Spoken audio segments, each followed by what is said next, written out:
I am starting to think that when Hasbro makes a figure of a character that didn't appear at all or barely in a movie, they're always the best ones. This is not the first time they've done that. We've seen this trend throughout the years with studios such as Thundercracker, Age of Extinction Slash, 2007 Strongarm, and many more characters on this list. The Bumblebee movie Ratchet is an example of what I am saying. His design is very spot on. I really like the way how they try to replicate the G1 aesthetics on the Bumblebee movie, and this also goes for the figures as well. Going now into the figure, I really like this transparent plastic piece they use for the windows right here. I wouldn't say the same for a certain someone. There are some slight red touches on the figure on his chest, shoulders, feet and head, but I think a little bit more of red paint would have been nicer on his legs and on his hands to make the figure more accurate to the animation model on the box. I think I'll agree with some people on saying that on this particular figure the hollow parts does look very bad. In other figures like Soundwave this is justified because of his transformation, but Ratchet doesn't have this excuse. He's got hollow parts on his arms, thighs and legs. There are upgrade kits that solve these problems, but I don't feel like buying them right now. I'm talking about upgrade kits. I would like to talk about how the front chest piece isn't as accurate to the box art of the character. Toy Hack solved this with their repel labels and add a bit more to the figure, but right, we talk about the design and the paint, so now I want to talk about the sculpting and other issues with this figure. I really dig how this figure is sculpted, especially on the back of the figure. The mechanical detail of Ratchet is really well done. I really don't remember any figure with a decent back that look like this, because most of them have back kibble that look like turtle shells. I also like how the elbows also present a mechanical detail in this figure. It looks like if the robot's endoskeleton is exposed in that area. The only problem with the figure sculpting is that his legs are actually hollow, like I said earlier. I know they had to sacrifice some parts of the figure to make the transformation, but there are also examples like this figure in particular, in which this feature actually ruins some of the experience. I forgot to mention some stuff about the head. It looks well done, it has light piping, and if you have a good sight, you can actually see that on his sides right here, they sculpted actual pupils. It's a nice detail, I guess. Okay, now I want to talk about one major weakness on this figure, which is about how some parts of this figure, mainly the thighs and the waist, are made of pure white nylon plastic, which makes me think that Hasbro isn't learning from their mistakes. Now we've talked about the figure's details, paint, sculpting and its issues. Now let's move on to the articulation. Before this I need to tell you that my copy is kinda loose in some of his lower joints. Moving on, we have a ball joint for his head, shoulders and arms have hinge joints and can rotate. I wouldn't say the same for the hands. This figure does have a waist swivel, which makes this figure completely superior to his other counterparts. His legs have foot posability and he's got some pivots, but they don't move that far. Ratchet has some decent posability. Here I took some photos before making this video to show you some poses I did for him. His only accessory that came with the figure is this blaster gun that he uses to fire some Decepticons. What is incredible is that this figure does present weapon storage on its back when not using the gun. Despite the fact that most of the bots from the Bumblebee movie in Studio series are quite small, I can assure you that Ratchet has a decent height in comparison to them. To show this, here we have B127, Brawn, Soundwave, Starscream, and his Vader's counterpart, which is slightly bigger than him. Now, for his transformation, it's practically straightforward, so we're gonna start in here writing with his arms, his hands. First of all, you have to bend his hands like this, and now you got to untap his back just like this and hinge this forwards, then align his elbows. Now what you want to do is detach his waist, no, his torso from this peg right here, and you want to lift this up, move his head so that it can come forward. Now unhinge this, we'll leave it like this, and now you got to bend his feet like this, like that, and then rotate them so that his feet are looking right straight to us. Now move them up, bend them like this,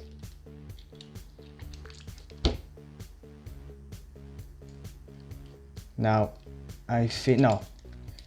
Before doing that, first we've got to rotate this so that we can align this part of the torso, which is actually the front of the truck.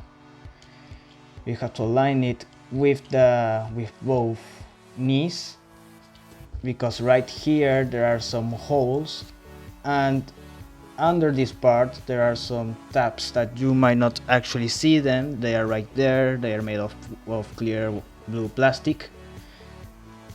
Now align them like this. No, but first of all you have to move this up his feet, and now this is the part where you tab in this part, the front shield, the front window.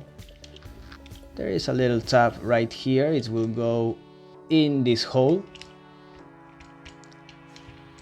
And for the last part, for the final steps, move this down, his wheels. And this is a little bit hard, this part right here. What you want to do now is... Alright, I'm redoing this because I don't know why my camera shut down. But after you plugged in his shoulders, you want to bend in his wrists. I don't know if it's his wrist or is his arms, inwards into both feet. Now just close these parts of the shoulders in. I think it is the back, his back actually. And yeah, here you have your Cybertronian ambulance.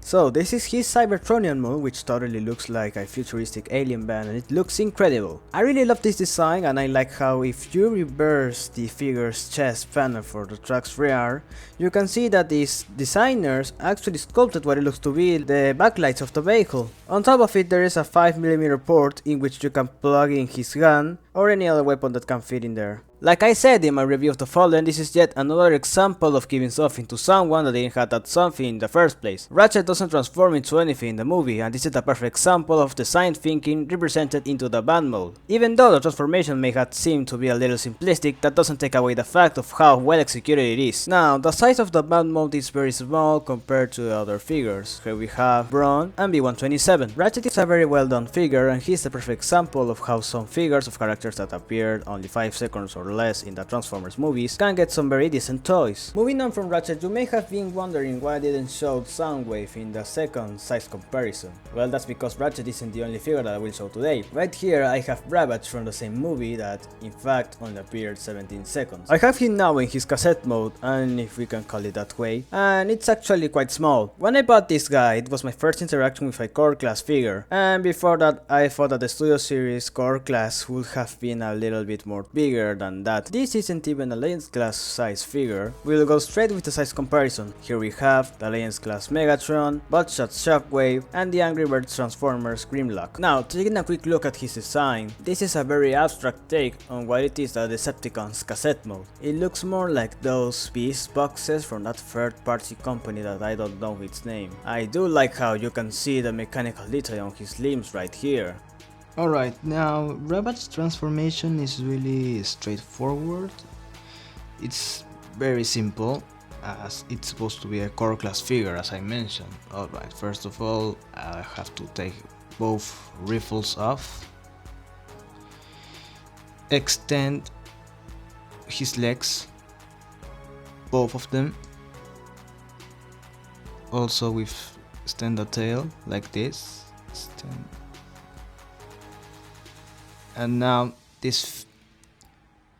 the part right here that I think it's like his back legs are on this hinge joint right here. We'll have to move them up like this. Yeah, like this. It has to be like this. Now rotate his back legs to put it back to normal.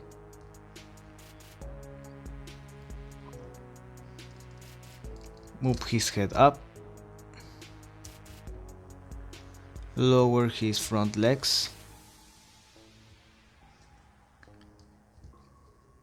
Now we take the missile pod. We put it right over here. And these tiny guns. Put them right here on his butt cheeks.